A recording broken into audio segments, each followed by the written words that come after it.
His love of music was diverse. Nobuo Uematsu is very melody-focused. He really likes the Beatles, bluegrass.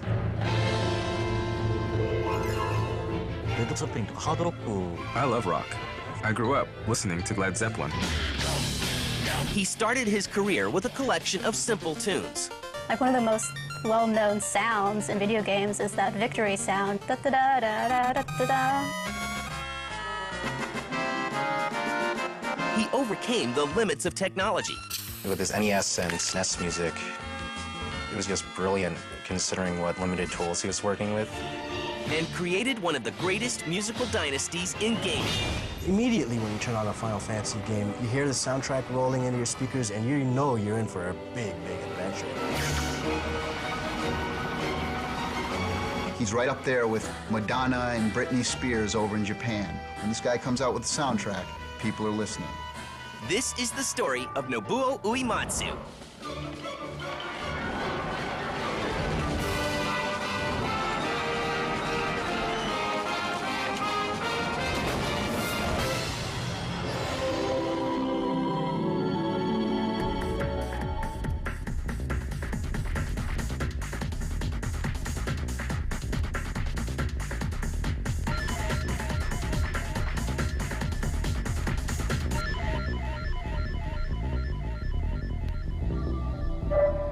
On March 21st, 1959, Nobuo Uematsu is born in Kochi City, Japan. My home, Kochi, is about an hour by plane from Tokyo. It was kind of a countryside. There was a lot of nature. When I was in elementary school, rather than going to the city for amusement, I'd go to swim in the river or get a tent and go camping. It's not long before this young boy from the countryside finds something he loves. As for music, I enjoyed listening to it from a very young age. When he is 12, Uematsu gets even more involved with music. In my high school years, rock and pop music were very popular, and my friends wanted to get a band together. At the very start, I think we were playing Beatles tunes. A lot of people play the guitar, and the bass and drums weren't for me. So when asked what I could play, I thought, well, there's a piano at my house, so why not the keyboards? That's how I became a keyboard player. He's kind of a very traditional musician. He's very melody-focused. I love rock. I grew up listening to Led Zeppelin. He really likes the Beatles, bluegrass. Those are some of his musical influences. Elton John writes such unique melodies. No one else writes melodies like him. I really admire that about him. Nobuo goes on to attend the University of Kanagawa. After graduating, he spends time composing music for commercials and playing keyboard in an amateur band. But one day in 1985, fate steps in. At that time, I lived in the building where a lot of aspiring artists, writers, and musicians would get together every night to drink. One time, a girl who was working in planning at Square came along. She said, "There's a music job at Square. Do you want to try it?" I said, "I'll do it." And that's how it started. Square was a very small publisher in Japan. They'd come out with a number of RPGs for the tiny floppy disk type games for the Nintendo Famicom here in Japan. And they produced a handful of cartridges. But really there was nothing to distinguish them, to set them apart from the large number of small development houses that were able to thrive in Japan. By 1986, Uematsu is hard at work for Square, composing music for both the Famicom and a Japanese computer called the PC-88. His early work includes Blasty, Rad Racer, and 3D World Runner. But all is not well with the small software developer. Square made a ton of games, and some of them stuck, but not all of them were popular. Even though they had a small level of success, they were in a fair bit of financial trouble. Really, they needed not just a hit, but a mega hit if they were going to keep the company around. Now that Uematsu has a job doing what he loves, the company he works for might go under. However, Square still has one more game up its sleeve, and Uematsu is tapped to be its composer.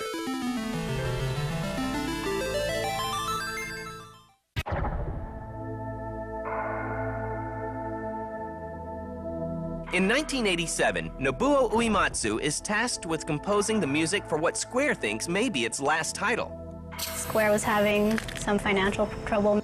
Final Fantasy, the name came from the finality of it. It was seen as the final project for the company.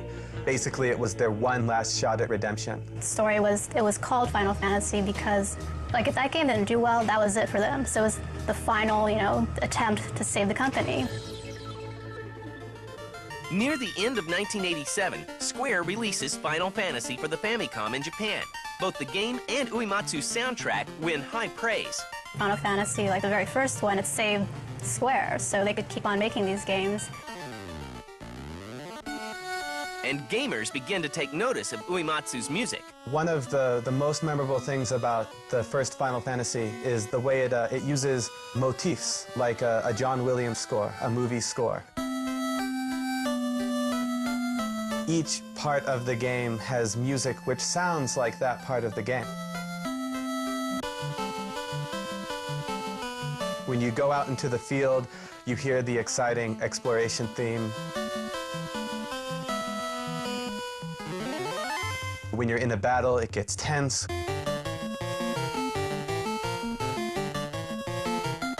When you're in the ice cave, it's mysterious.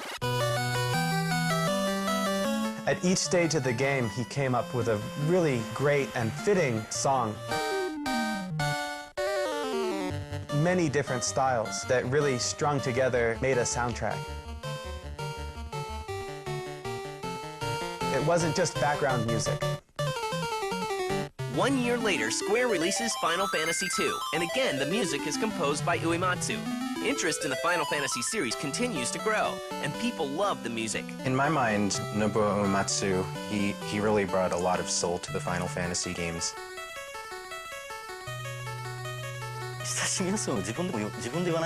Well, it's simple music, so it's easily received by people. It's easy to understand. And what I'm trying to do, also what Final Fantasy is trying to do, is not say something complicated. Nobuo's music becomes so popular that a CD featuring his work from both Final Fantasy games is released on December 21st, 1988. Like, one of the most well-known sounds in video games is that victory sound when you defeat somebody in a Final Fantasy game. It's like da-da-da-da-da-da-da. Like, everyone recognizes that music if they played any Final Fantasy games. And also, the Final Fantasy II Nintendo game had the score that was really beautiful. In 1989, Uematsu composes the music for Final Fantasy Legends on the Game Boy.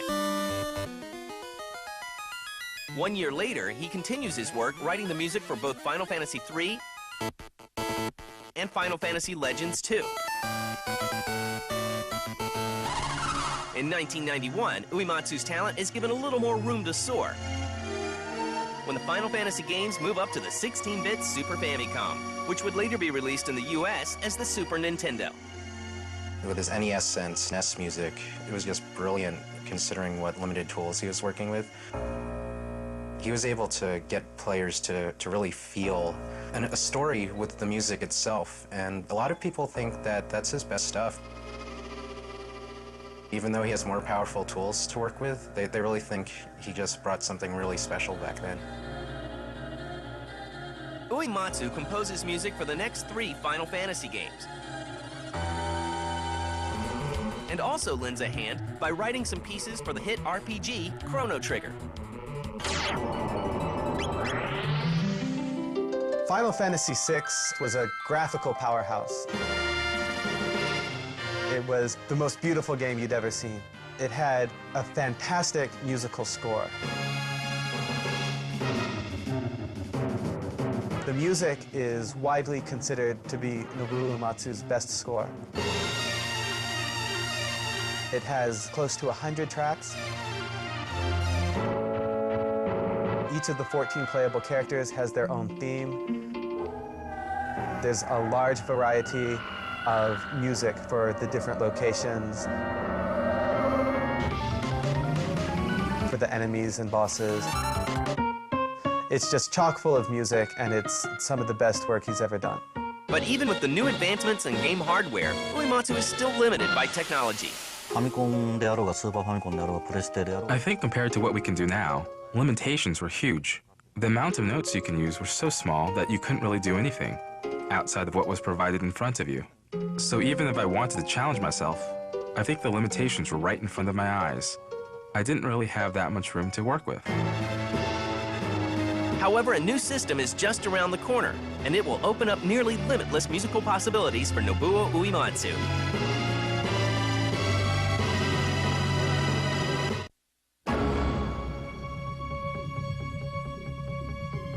By the time Sony releases the PlayStation in 1994, there are 14 CD soundtracks featuring Uematsu's music in retail stores across Japan. The Final Fantasy games are now an established franchise, and Uematsu is one of the most respected composers in gaming. In 1997, Final Fantasy VII is released for the PlayStation and sells over 9.2 million copies in its lifetime. Nobu just blows me away. I'll listen to like Final Fantasy VII, I'll be listening to this music and this great orchestral scores and choirs and everything. And after Final Fantasy VII, I'm like, that stuff's amazing.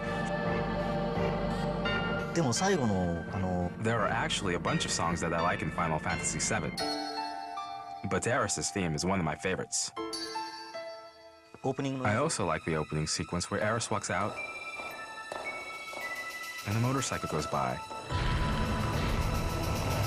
And then you see the smokestacks. And then the logo pops up. And then, going from that transition into the actual game,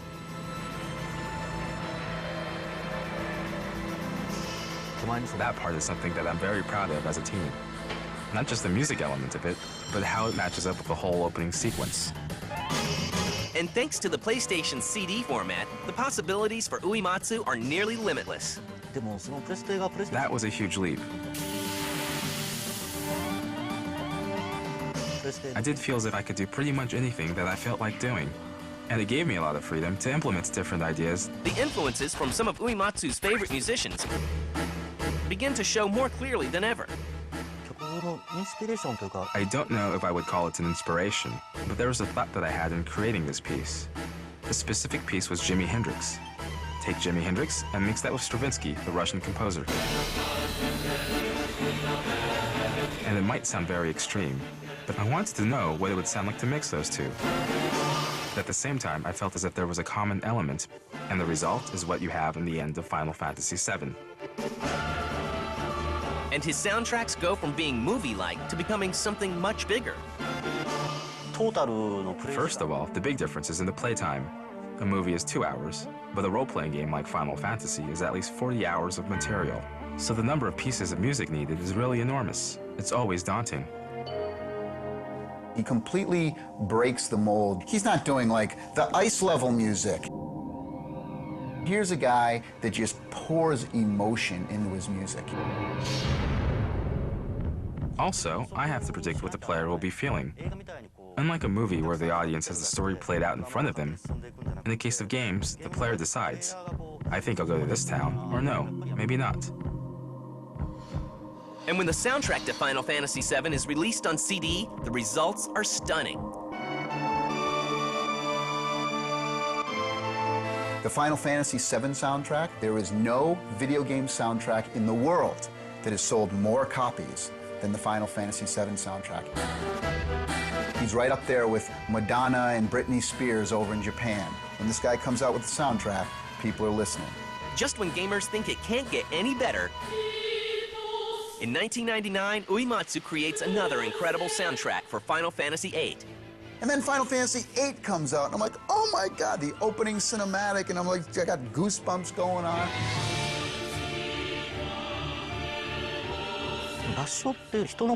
Having a huge chorus had always been something that inspired me. It just amazes me.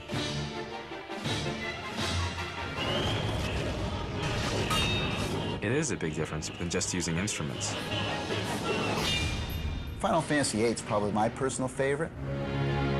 And for the first time, Uematsu teams up with Asian pop icon Faye Wong for the song Eyes on Me. The single wins Song of the Year at the 14th Annual Japan Gold Disc Awards in 1999. It is the first time music from a video game wins this award. たまに Once in a while, I will go to a CD store and I'll hear Eyes on Me playing in the background. I'd start thinking, oh, that's such a familiar tune. I remember listening to that song a long time ago. And then it will dawn on me, oh yeah, I wrote that music. The fact that Eyes on Me gets played all over the place is one piece that I'm happy about. In 2000, Final Fantasy IX is released. Uematsu composes 160 pieces of music for the new sequel. Nobuo also expands beyond games. He writes the theme song for the anime series Ah, My Goddess, and even contributes to albums by Japanese pop stars. But has the talented composer reached the peak of his fame?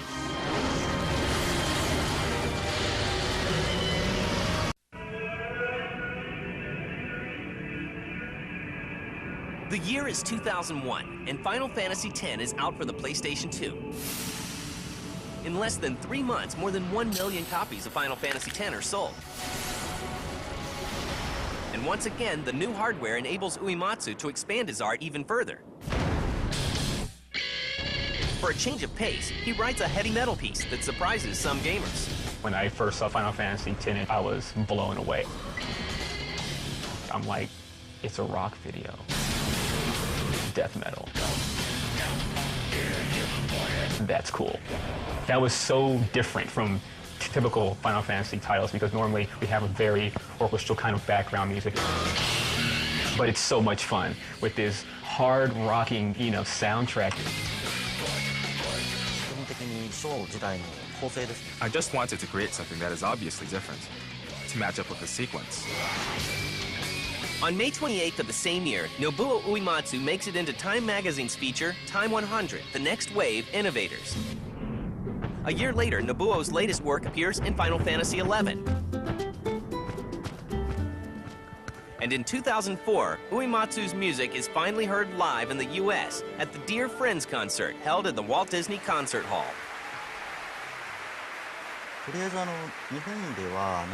We've already done similar performances and had concerts in Japan, but this is going to be our first outside of Japan.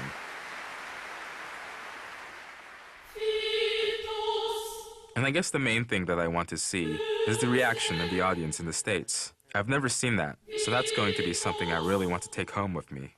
And hopefully this is going to serve as a kickoff to other shows. The show sells out in one day. When I heard the good news, I was in Tokyo, and I was in disbelief. I couldn't believe it. I was very surprised and very shocked. At the same time, I was very happy. I was curious to see why it sold out so quickly. Today, Nobuo's work is legendary, and the Final Fantasy franchise has sold more than 49 million games around the world. Something that's always been present with the Final Fantasy series is that it has a very well-rounded musical score. The music is so great in Final Fantasy that immediately when you turn on a Final Fantasy game, you hear the soundtrack rolling into your speakers and you know you're in for a big, big adventure. But the composer from Kochi remains humble. To me, creating the music for the Final Fantasy series is something I just do. Not just as a living, but because I just like to create music. And he hopes that his music will help bridge the gap between game music and film music. I think it's going to arrive there. The games are played by kids, but when the kids grow up, games will be played by parents too. When we get to that point, games will be lined up on the same shelves as TV and the movies. And the difference between game music and other music will probably disappear. And until that day, Uematsu will continue to raise the bar for music in gaming. There are people who work best under pressure, and those who can push aside the pressure and create something nice. I probably fall under both of those categories. Lately, I think it's the relaxed, unstrained music, as opposed to the forced music, that comes naturally. I think that's what makes it brilliant. Not that I'm totally brilliant, just that I want to become so. There's about 500 people in the world who do what we do, music composition. And I would have to say that Nobuo Uematsu's music is the best of the best. And his music being known all over the world, he is number one. Absolutely.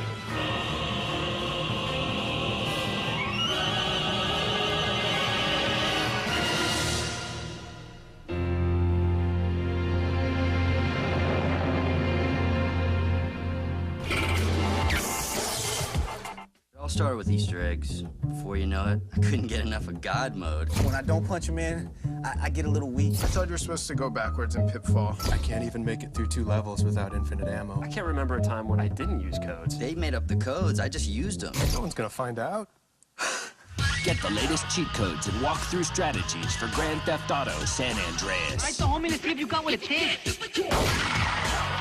Cheat season premiere, January 18th at 10 Eastern, 7 Pacific.